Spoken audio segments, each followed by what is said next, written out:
ഖുത്ബുദ്ദീൻ ഐബക് 1206 മുതൽ 1210 വരെ CE.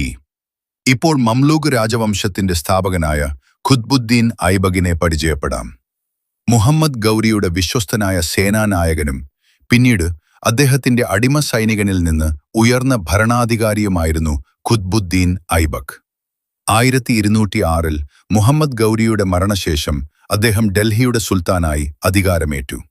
ഇതോടെയാണ് ഡൽഹി സുൽത്താനേറ്റിനും മംലൂക് രാജവംശത്തിനും തുടക്കമായത്. ഖുത്ബുദ്ദീൻ ഐബകിനെ ലാഖ് ബക്ഷ് എന്നാണ് വിളിച്ചിരുന്നത്. അദ്ദേഹത്തിന്റെ ഉദാരമായ ദാനശീലമാണ് ഈ വിശേഷണത്തിന് കാരണം.